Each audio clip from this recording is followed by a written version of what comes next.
So I'm going to be honest with you. I was sincerely hoping that I would never actually have to make this video.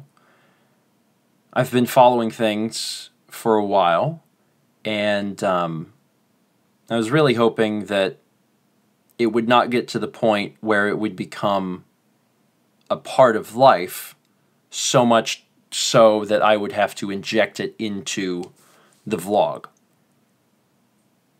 But it has. And today we're going to talk about the coronavirus. Because we have to. Hello everybody, and welcome to Sunday. I know that a lot of people look to us for answers, for comfort. I know we actually just went through this less than a month ago when Sagan passed away, and we shared our grief to help us and be therapeutic for us, but then also in the hopes that it would help some of you. And some of you have reached out and let me know that it did, and I'm happy about that. But I know that the position that Mao and I are in is one of a sort of leadership position to be in this spot. To many, we are the internet grandparents. So let's talk. Let's talk a little bit about this thing, what it means, how it's impacted us, and what we're doing about it. I'm going to start by letting you know that I wrote notes because there was just so much I wanted to say, and I was worried that I would forget something or it would become very rambly, and it may still be a little rambly, but at least I have a outline of what I want to say and, you know, include in this video. So first things first, I am not an expert. I am not an expert on any of the things I'm going to be talking about. I'm not a government official. I'm not an analyst. I'm not a doctor. But I read. I have spent a great deal of time over the last month reading about this thing and taking in any sort of data that I could. And one thing that you must know about me is that I am a very rational person, logical person, no nonsense. I try not to let my emotions take over when there is data to consume. I'm very science-minded when it comes to that sort of thing. And because of that, I try to analyze everything I can and take information from folks that are in authority to speak. I want to read stuff coming from scientists. I don't want to read opinion pieces. I don't want to read, someone's hunch. I don't want to do that. I just want to consume what the data is. The other thing is that I am not here to scare anybody.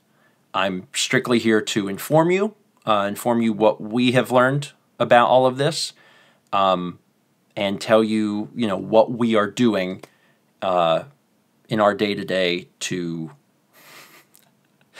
deal with this. I really want to stress not to panic. I want to start this by saying do not panic, and that instead, knowledge is power. I know that that's an old, corny saying, but it's true, and that's how I try to approach basically everything in life, but especially something like this, where there is so much uncertainty and so much anxiety, and it's all tied up into emotional response.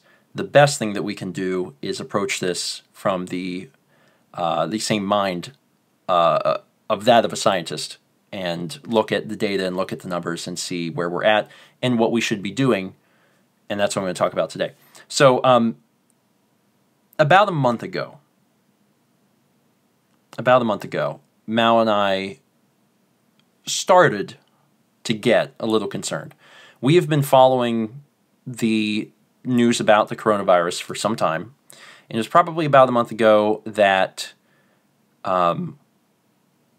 we looked at things and said, well, this has the potential to be bad. And it was around that time, I remember it was basically like right before Sagan had passed away, actually, which was about a month ago, less than a month ago, that we decided that we would start picking up extra food, just in case. It's better to be safe than sorry, and we don't generally carry a lot of dry goods and stuff in our house. We basically just pick up the meals that we're going to prepare.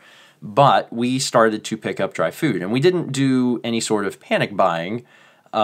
We just, whenever we would go to the grocery store, because we go to the grocery store about twice a week, when we would go, we would pick up extra stuff.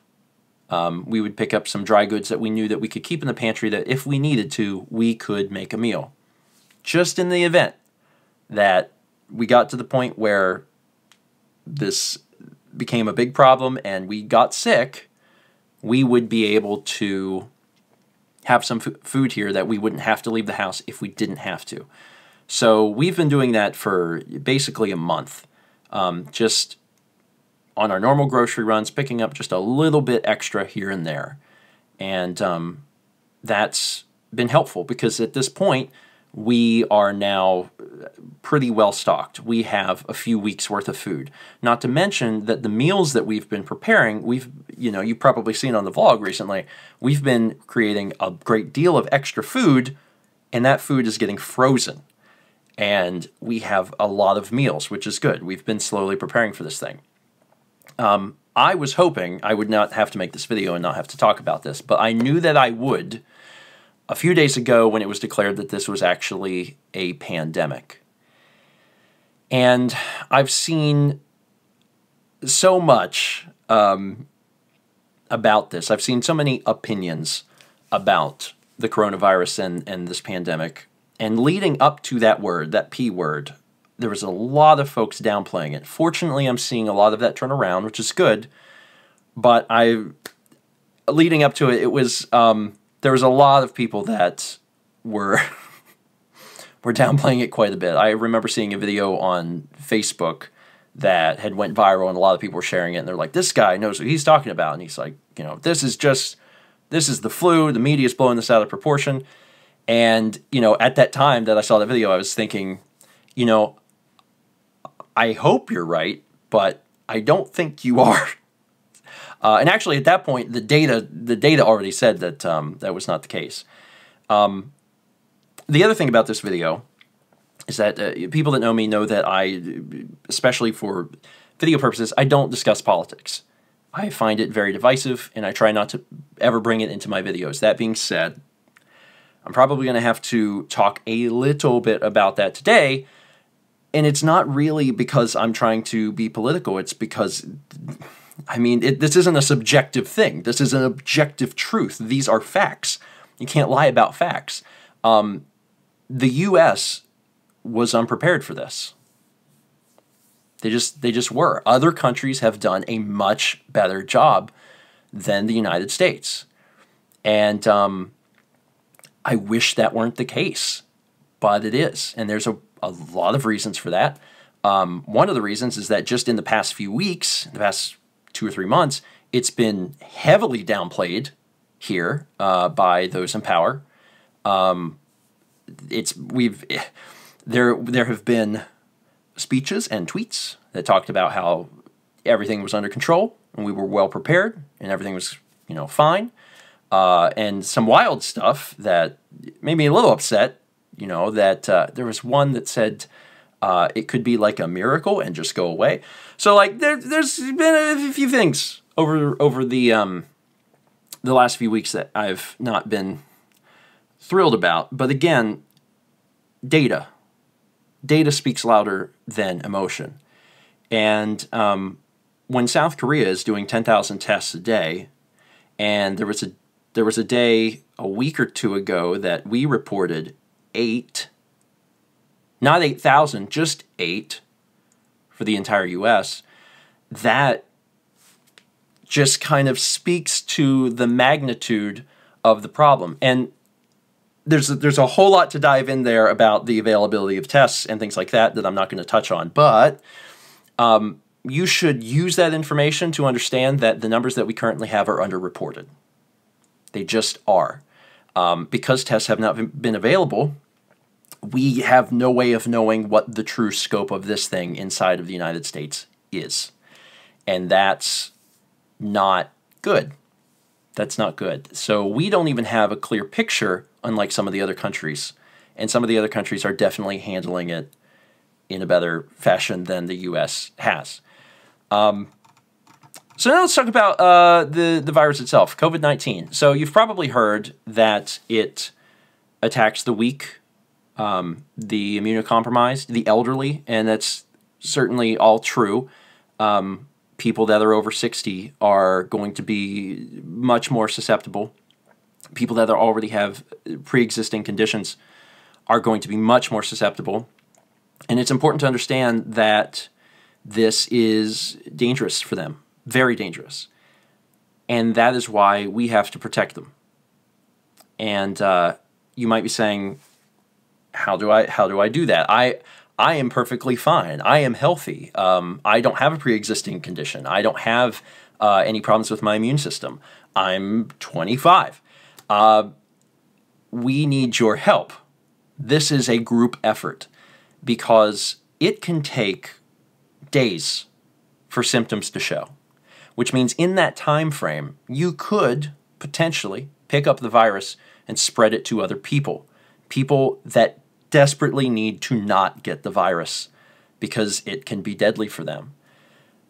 So what we have to do is something you may have heard coming out of social media a lot lately, and that is called Flatten the Curve. There's a chart that I believe Vox put out, and it basically shows two different ways this could go. If a lot of people get sick all at once, we are in trouble. But if we can delay some of those people getting sick, we can delay what is called the peak of the problem, the peak of the outbreak, and spread the virus out over time, we have a much better chance of keeping folks safe.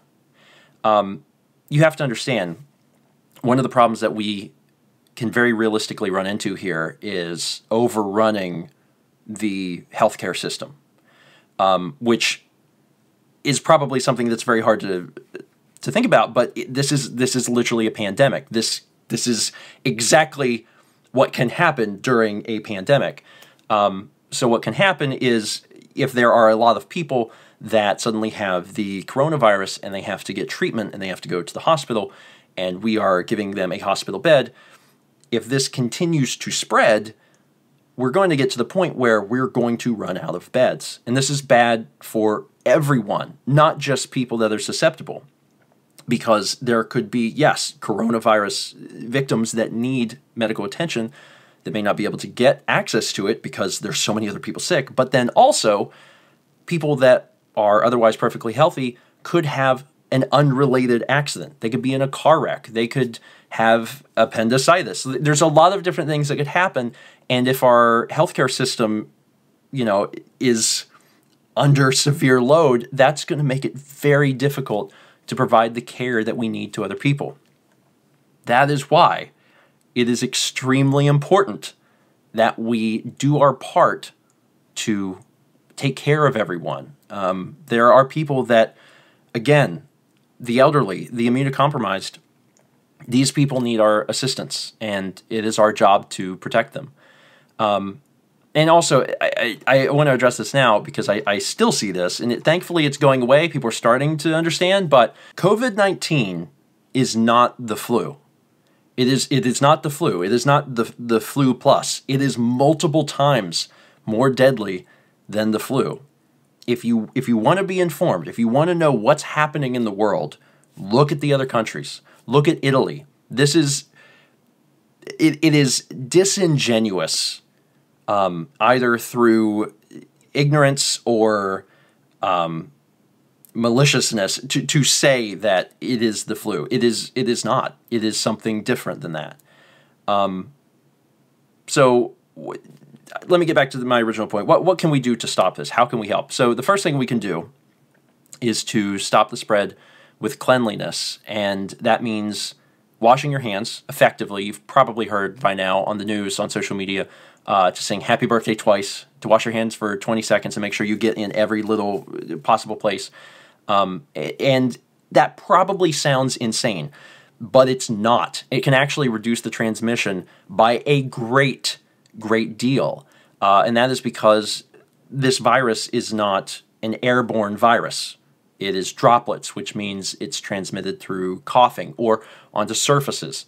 That's why you've seen so many people on the media saying, you know, try not to touch your face. Try not to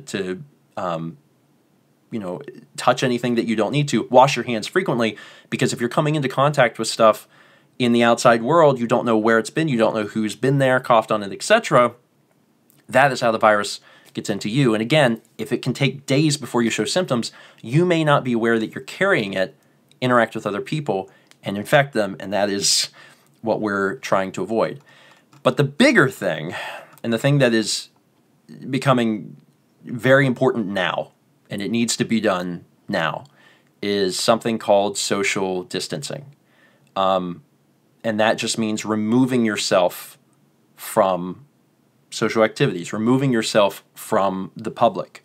So we are doing that as of today. I've looked at everything, and it's time. It's time. Things are moving quickly, and it's time to do our part. And we are basically completely isolating ourselves, except for groceries. Like I said, the supply of groceries that we have is for, when we get sick. So we are going to continue to make grocery runs, but we're obviously going to be very careful when we do that. We're going to try and stay away from people, and that is literally the only reason we're going to go out. It's a Sunday. We normally do lunch with Dan and Lindsay. We did not do that today. We are not going to be doing Lunch Bunch. We have canceled Lunch Bunch just indefinitely until things improve, and it could be a little bit. And I understand, I'm sure some of you are thinking this right now, but I understand that we are privileged. We work at home, and not everyone has that luxury. I know that there's plenty of you out there that, your jobs have not closed. You are still asked to come in. And the best thing I can say to you is just please be careful. You've already heard all of the stuff that you need to do. You know that you need to be careful with your interactions with people. You need to be cleaning surfaces. You need to be washing your hands or using hand sanitizer. There's so many things that you can do and you must do to be careful while you are still working. But then beyond that, outside of work, limit the amount of time that you are away from home. I understand people may have certain obligations that they absolutely have to do, and I get it. If things are a necessity, then they're a necessity. But limit the amount of time that you are away from home, because again, if you get this, you can spread it to others, and you may not know that you have this for some time, and that is very, very bad. So you want to limit things the best you can. And I think it's actually very appropriate I ended up making this video today specifically because today, I don't know if you saw, the CDC announced that there should be no gatherings of 50-plus people anywhere in the U.S. for the next 8 weeks. And that's a lot to take in, because if we unpack that, we're going to see a few things. So first off, no gatherings of 50-plus people. That means club meetings, churches, all that stuff needs to stop. A lot of churches are equipped to go to a digital online broadcasting service system, and they should. And if you go to a church and they aren't already considering that, talk to them. They need to do that, and they need to do that starting next Sunday. if you are in a club meeting or whatever, consider ways that you can move things online. You know, and that, I mean, that goes for work too. Like, talk to your work and see if there's some way for you to do your job online. I know that some places that's just not a possibility. There may be options. I hope all of your bosses are taking things as seriously as they should. Maybe they're not. But that's something to possibly bring up. The other thing to unpack from that statement, CDC saying no gatherings of 50 plus people for 8 weeks, is the fact that it's for 8 weeks. What that tells me, and again, I'm not an analyst, but I've been reading a lot, we're not at a peak. So things are going to get worse. The numbers that you currently see for the U.S. is not the top. It's not the ceiling. This is not over. This is not the end of this. We are getting started on this. That being said, how much worse it gets depends on us. And don't get me wrong, I understand that the government has a lot to do with it, and they have a lot of power, and they need to use as much power as they possibly can. But also, we have a job to do, and it may not seem like you're doing much, but you honestly have the power to save lives, and that is why social distancing is so important. Other things I want to talk about, because this will help it feel a little more real. I understand when you watch YouTube, we have a lot of people that feel very connected to us, and it's because the type of stuff that we shoot, very slice of life content. We're very open about ourselves and our lives and what's going on. But it can still feel like, you know, we are the people that exist inside a box. This is everywhere. It is a pandemic. It is global, and it is sure as heck in the U.S. Nowhere is immune. Nowhere. And it's happening here. It's happening in South Carolina. It's happening in my county. In fact, this morning, because we knew it was in South Carolina, but I don't believe there had been any reported cases of it in our county until this morning. There was one. And then by the time I made this video, there's now 3. So, like, it's happening. And again, I can't stress enough the fact that these numbers were underreported and will probably continue to be underreported because we are having a hard time getting the tests out there. When people aren't tested, they aren't added to those numbers that you see where we have the confirmed cases and the deaths. And the other thing I want to say is that it will happen to folks you know. This is going to be a widespread thing. There is a good chance that you will know someone personally that this happens to. So this is all going to, if it doesn't already, it's all going to feel very real very soon. I have a friend of mine, and I'm not going to say who this is, and I'd prefer there's like no speculation about this. But I had a friend of mine today. I reached out to them because with their job, they're around a lot of people, and I said, you know, just wanted to check in with you to see how things were doing. And they sent me back a video of them on the couch, and they said, I feel sick and I have a fever. And like, you know, they haven't been tested, so we don't know what it is, and it could and hopefully is something completely different. But it's scary, and it is scary. The things that are happening right now are frightening, and I think that it is okay to be scared.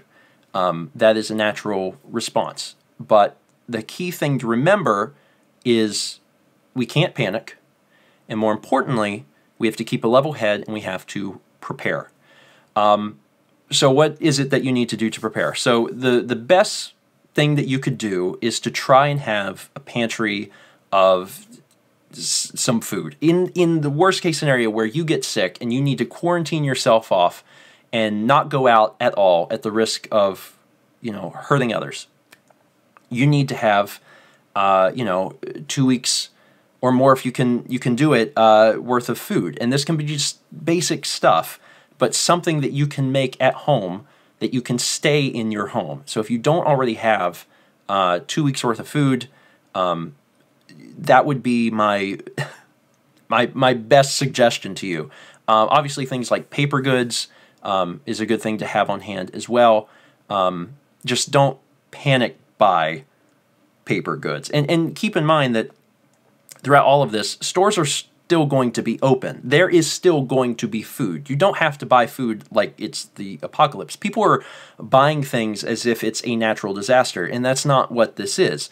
But I also think that, to some extent, that's what they know what to do. People are buying bottled water, and that's fine, but the water's not going anywhere. If you drink water from your tap, you can keep drinking water from your tap. You just need food so you don't have to go out and be out and about people. And then, of course, the most bizarre thing that came from all of this has just been the toilet paper. I'm sure you are probably all very familiar with this by this point, where toilet paper is not available.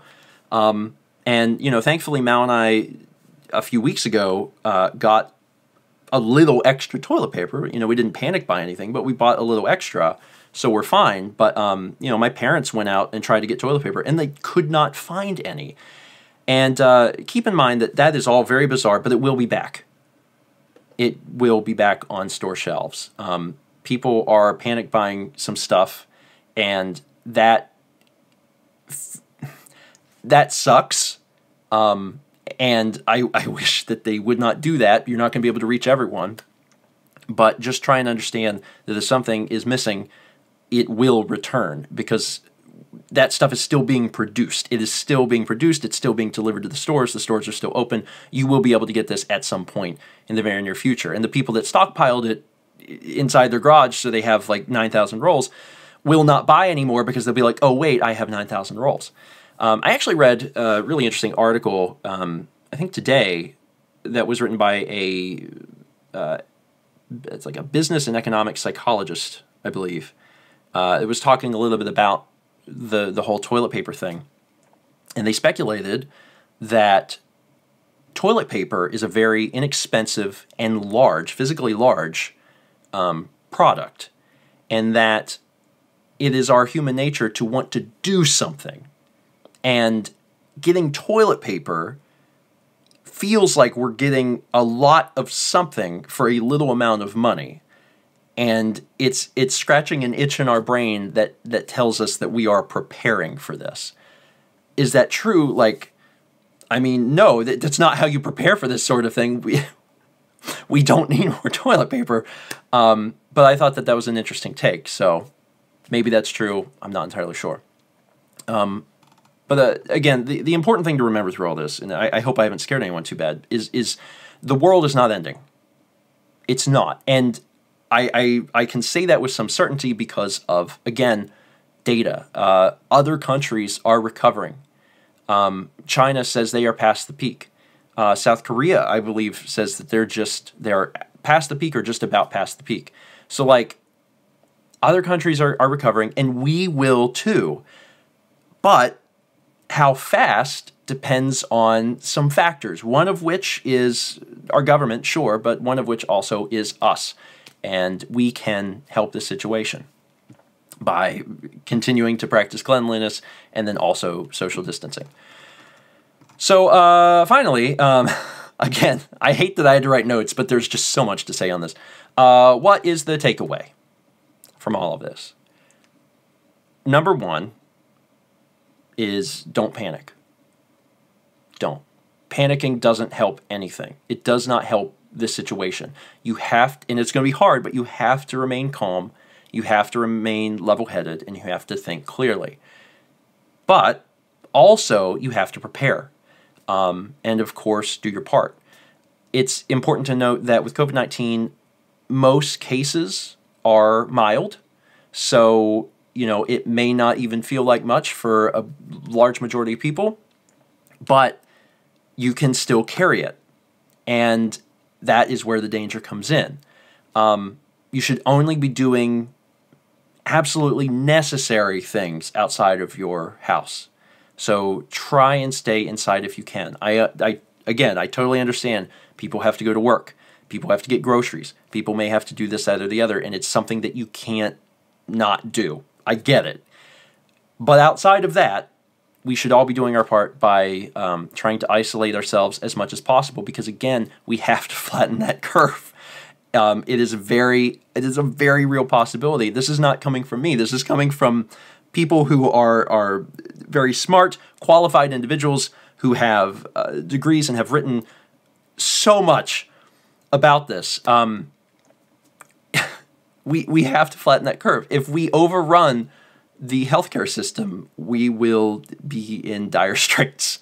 So that's why it's very important that we do that. When you go out, keep away from people. Again, this is not an airborne thing, so it's not like it's going to be flying through the air. You can still go for a walk.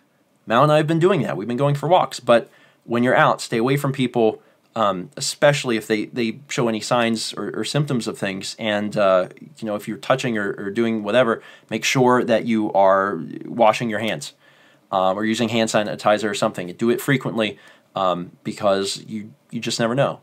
And I think the hardest pill to swallow is that this is life now. This is where we're at, and nothing is going to suddenly make this disappear. It's not a bad dream. This is where we're at, and Mallory has anxiety, and I've seen her struggle with some of the things that are going on right now, and I hate that for her. But again, we have to just be level-headed. We have to be rational, and we have to try and remain calm.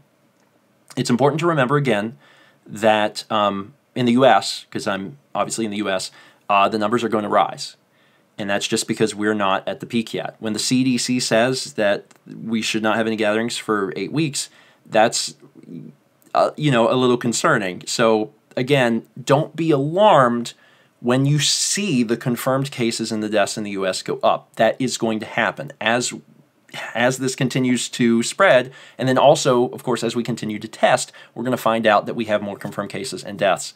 I hate that. But it's just, I want people to understand that, and they don't get terribly depressed when they see those numbers start going up because, again, we're not at the peak yet. But try and remember that this too shall pass. You have to stay calm. And I know that it can be nerve-wracking, but you got to stay calm. You got to stay safe. And you got to know that we're going to make it to the other side.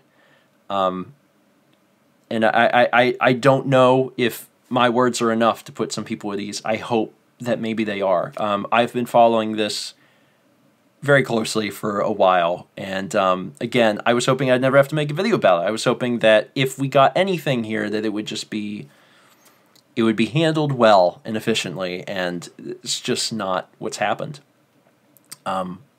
It became a pandemic, and our slice of life content is now very much influenced by the fact that a pandemic is occurring.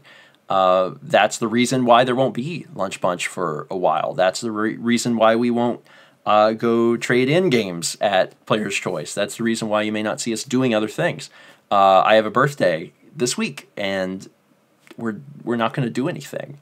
And it's just because we want to be careful, not only for ourselves, but for others in our lives and people that need it. I know people very close to me that, they are at risk. And I want to take care of those people. And I sincerely hope that even if you don't have someone like that in your life, that you also want to take care of those people. But I understand the anxiety. I understand, and I just want everyone to know that we keep our wits about us, everything is going to be all right.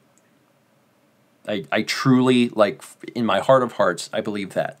Again, other countries are recovering. I know we will too, but it might take a little time. In the meantime, we're going to keep making videos.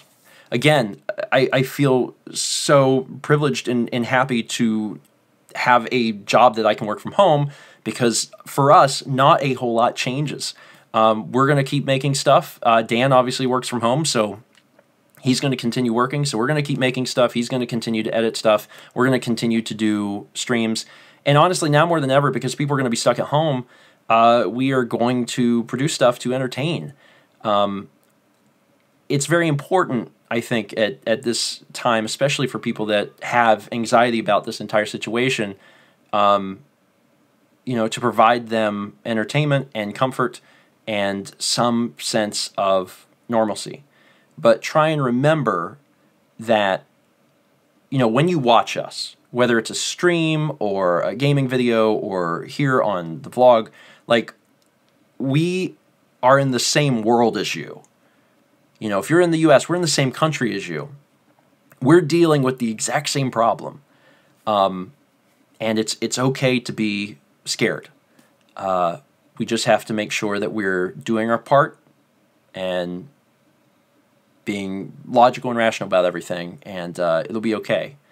We are truly all in this together. Oh,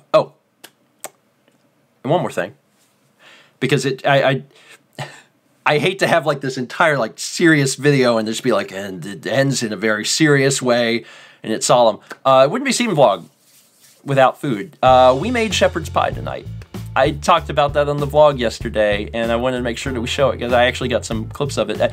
I had some other parts of the vlog that I was going to use, and then I was like, I don't want to start with food and then get into the serious stuff. I want to start with the serious stuff and then just end by like cutting the tension a little bit.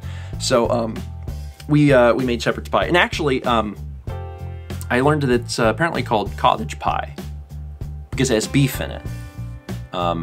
Because, you know, shepherds tend to sheep, and cottages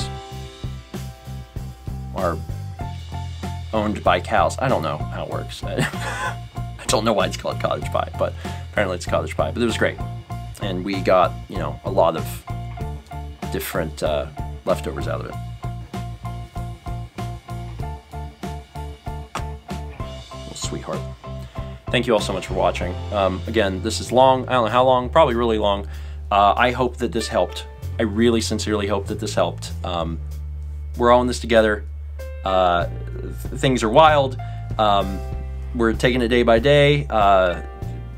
Be safe.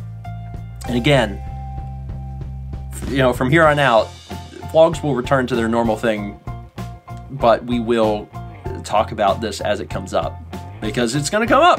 Because it's a part of our world. We're in the middle of a pandemic.